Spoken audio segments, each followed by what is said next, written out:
Hello বন্ধুরা, আসসালামু আলাইকুম। Welcome back to my channel. কেমন আছেন সবাই? আশা করছি সবাই ভালো আছেন। আজকে আপনাদের সঙ্গে খুবই মজাদার একটি রেসিপি শেয়ার করতে যাচ্ছি। সেটি হলো রেস্টুরেন্টের রসগোল্লার রেসিপি। মিষ্টি কম বেশি সবারই পছন্দ, আর এই সুন্দর রসগোল্লার রেসিপিটি বাসায় কিভাবে তৈরি করবেন গোপন কিছু টিপস দিব ইনশাআল্লাহ। চলুন দেখে নেওয়া যাক সুন্দর এই রেসিপিটি তৈরি করার জন্য সর্বপ্রথম আমরা ছানা তৈরি করে নিব। এখানে আমি 40 কেজি দুধ একসঙ্গে জাল করে নিব।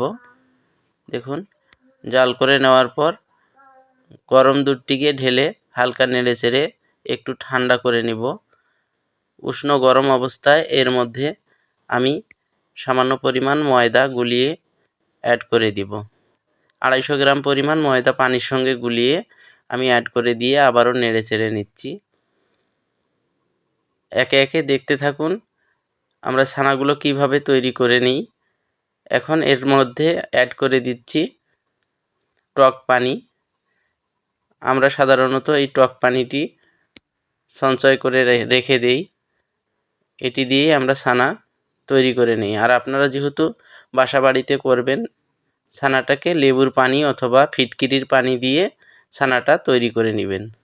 দেখুন, আমরা টক পানিটি একটু পর পর এখানে দিব আর একটু হালকা করে নেড়ে চেড়ে নিব।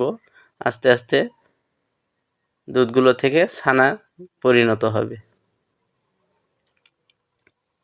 দেখুন, একটু পর পরে টক পানিগুলো আমরা দিচ্ছি এবং হালকা করে নেড়ে চেড়ে নিচ্ছি। দেখুন, আস্তে আস্তে ছানাগুলো তৈরি হয়ে যাচ্ছে। বাসায় আপনারা অবশ্যই লেবুর পানি অথবা ফিটকিরির পানি দিয়ে এই ছানাটি তৈরি করে নিতে পারবেন। দেখুন, ছানাগুলো হয়ে গেছে। আমি একটু চেক করে নিচ্ছি ছানাটি কেমন হয়েছে। সমস্ত পানিগুলো উপরে ভেসে উঠেছে। এই পানিগুলো এখন আমি উঠিয়ে সঞ্চয় করে রাখবো আগামী দিনে ছানা তৈরি করার জন্য। এগুলোকে নেড়ে চেড়ে এখন পানিগুলোকে ঝরিয়ে নিতে হবে। এজন্য একটি কাপড়ে বেঁধে রেখে দিতে হবে লং টাইম ধরে, যাতে করে সমস্ত পানিগুলো শুকিয়ে যায়। দেখুন, কাপড়ের মধ্যে বেঁধে রেখেছিলাম, ছানাগুলো একটি বোলের মধ্যে ঢেলে নিয়েছি। এটাকে অবশ্যই ভালোভাবে পানি ঝরিয়ে নিতে হবে। এখন মিষ্টি তৈরি করে নেওয়ার পালা। উপকরণগুলো নিয়েছি ময়দা, নিয়েছি এখানে সুজি, নিয়েছি চিনি এবং খাওয়ার সোডা। উপকরণগুলো হাতের কাছে নিয়েছি। এখানে 1 কেজি ছানা নিয়েছি। আমি ছানাগুলোকে মেপে নিয়েছি। মিষ্টি বানানোর ক্ষেত্রে অবশ্যই ছানাটা মেপে নেবেন। 1 কেজি ছানার মধ্যে আমি প্রথমেই অ্যাড করে দিলাম ময়দা। 1.5 কাপ পরিমাণ ময়দা দিয়েছি এবং এখানে দিয়ে দিচ্ছি 1/2 কাপ পরিমাণ সুজি। দিয়ে দিচ্ছি 100 গ্রাম পরিমাণ চিনি এবং 1/2 চামচ খাওয়ার সোডা। চিনি, সুজি, ময়দা এবং সোডাগুলোকে ছানার সঙ্গে মিক্স করে নিচ্ছি। দেখুন, ভালোভাবে মিক্স করে নিচ্ছি। মিষ্টি বানানোর ক্ষেত্রে অবশ্যই উপকরণগুলো ভালোভাবে মিক্স করে ছানাটাকে ফেট দিয়ে নিতে হবে। দেখুন কিভাবে আমরা ফেট দিয়ে নিই ছানাগুলোকে। 2 হাত দিয়ে ডলে ডলে এরকম করে ফেট দিয়ে নিতে হবে। একটু সময় নিয়ে ফেট দিয়ে নিতে হবে। পারফেক্ট মিষ্টির জন্য এই ফেটটা খুবই গুরুত্বপূর্ণ একটি বিষয়। না টেনে পুরো ভিডিওটি দেখতে থাকুন। A to Z রেসিপিটি আপনাদের সঙ্গে শেয়ার করতেছি। ভিডিওটি যদি আপনাদের ভালো লেগে থাকে চ্যানেলটিকে লাইক ও সাবস্ক্রাইব করে দিবেন। আপনারা কী ধরনের রেসিপি দেখতে পছন্দ করেন অবশ্যই কমেন্ট করে জানিয়ে দিবেন। আমার চ্যানেলে এর আগেও বেশ কয়েকটি মিষ্টির রেসিপি দেওয়া আছে, দেখে নেবেন। ফেট দিয়ে নেওয়া হয়ে গেছে। এখন মিষ্টি গোট করে নিব। এজন্যই টেবিলটাতে একটু তেল লাগিয়ে নিয়েছি এবং সমানভাবে গোট করে নিচ্ছি। দেখুন, রসগোল্লার গোট একটু পরিমাণে বড় হয়, এজন্যই গোটটাও একটু বড় করে নিয়েছি। দেখুন, হাতের মধ্যে ঘুরিয়ে ঘুরিয়ে মিষ্টির আকারে শেপ দিয়ে নিচ্ছি। রেস্টুরেন্টগুলোতে আমরা সাধারণত এভাবেই রসগোল্লা মিষ্টি তৈরি করে থাকি। দেখুন, হাতের মধ্যে ঘুরিয়ে আস্তে ঘুরিয়ে আপনাদেরকে দেখিয়ে দিচ্ছি। দেখুন জুম করে দেখিয়ে দিচ্ছি, আস্তে আস্তে ঘুরিয়ে এরকম গোল গোল করে নিতে হবে। সমস্ত গোটগুলোকে মিষ্টির শেপ দিয়ে নিচ্ছি। আজকে আপনাদেরকে গোপন কিছু টিপস দিব, কী কারণে বাসাবাড়িতে আপনারা চেষ্টা করার পরেও রেস্টুরেন্টের মতো মিষ্টি তৈরি করতে পারেন না, মিষ্টিগুলো ভেঙে যায় বা ফেটে যায় সিদ্ধ করার সময়। এর কারণটাও অবশ্যই আপনাদেরকে বলে দিব। দেখুন সমস্ত মিষ্টিগুলোকে আমি শেপ দিয়ে নিয়েছি, এগুলোকে সিদ্ধ করে নিব। এজন্যই চুলায় গরম শিরা দিয়েছি। শিরাটা যখন বলক চলে আসবে এর মধ্যে মিষ্টিগুলোকে আমি ছেড়ে দিব।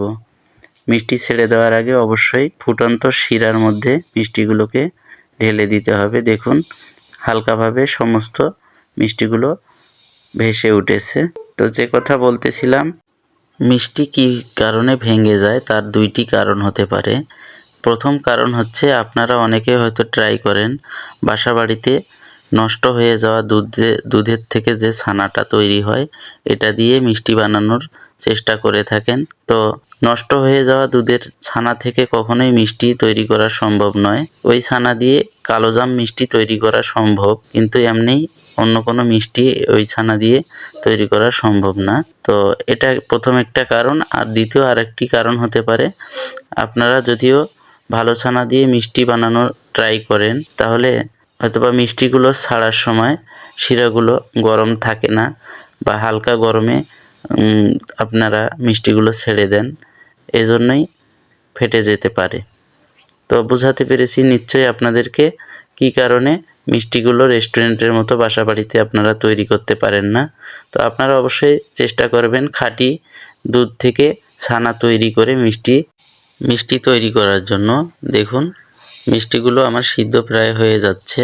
এগুলোকে আমি ঠান্ডা পানি খাওয়াচ্ছি স্পঞ্জটা সুন্দর হওয়ার জন্য এবং সফট নরম হওয়ার জন্য। এজন্যই ঠান্ডা পানি অবশ্যই মিষ্টিগুলোকে খাওয়াই দিতে হবে। একটু পর পর ঠান্ডা পানি খাওয়াই নিচ্ছি। দেখুন ডাবুর মধ্যে আমি ঠান্ডা পানি রেখে দিয়েছি, আস্তে আস্তে পানিগুলো ছেড়ে দিচ্ছি এবং মিষ্টিগুলোকে সফট করে নিচ্ছি। আর একটু পর পর দেখে নিচ্ছি কীরকম সফট হয়েছে মিষ্টিগুলো। দেখুন স্পঞ্জ তৈরি হয়ে যাচ্ছে। ঠান্ডা পানি দিবেন একটু পর পর আর স্পঞ্জটা সুন্দর হয়ে যাবে। তো দেখুন এভাবে একটু পর পর পানি খাওয়াই নিচ্ছি এবং মিষ্টিগুলো সফট করে নিচ্ছি। চুলার আঁচটা অল টাইম বাড়িয়ে রাখতে হবে। দেখুন আমার রসগোল্লার সিদ্ধর কাজ কমপ্লিট হয়ে গেছে। এগুলোকে এখন আমি উঠিয়ে শিরার মধ্যে ভিজিয়ে রাখবো। দেখুন একটি বোলের মধ্যে উষ্ণ গরম শিরা রেখে দিয়েছি, এই শিরার মধ্যেই আমি মিষ্টিগুলোকে ভিজিয়ে রাখবো। দেখুন একে একে সমস্ত মিষ্টিগুলোকে আমি এই বোলের মধ্যে উঠিয়ে নিচ্ছি। এই শিরার মধ্যে আমি ভিজিয়ে রাখবো 3 থেকে 4 ঘন্টা। ভিজিয়ে রাখলেই তৈরি হয়ে যাবে রসগোল্লা। 2 থেকে 3 ঘন্টা ভিজিয়ে রাখার পরে এগুলোকে উঠিয়ে নিতে হবে। দেখুন ফিরে আসলাম 4 ঘন্টা পর। দেখুন রসে টুপটুপ করতেছে রসগোল্লা। এগুলোকে বিক্রির জন্য একটি ছোট বোলের মধ্যে উঠিয়ে নিচ্ছি। A to Z এই রেসিপিটি আপনাদের সঙ্গে শেয়ার করলাম। কেমন হলো অবশ্যই কমেন্ট করে জানাবেন। আর যারা বাসাবাড়িতে তৈরি করতে চান অবশ্যই আমার এই রেসিপিটি ফলো করবেন। ভিডিওটি যদি আপনাদের ভালো লেগে থাকে তাহলে অবশ্যই আমার চ্যানেলটিকে লাইক ও সাবস্ক্রাইব করে দিবেন। রেস্টুরেন্টের আরও নতুন নতুন ভিডিও পেতে বেল বাটনটি অন করে রাখবেন। আমার চ্যানেলের প্রত্যেকটি রেসিপি A to Z আপনাদের মাঝে শেয়ার করে থাকি। এতক্ষণ ভিডিওটি দেখার জন্য আপনাদেরকে অসংখ্য ধন্যবাদ। ভালো থাকবেন, আবারও দেখা হবে নতুন কোনো এক রেসিপি নিয়ে। আসসালামু আলাইকুম।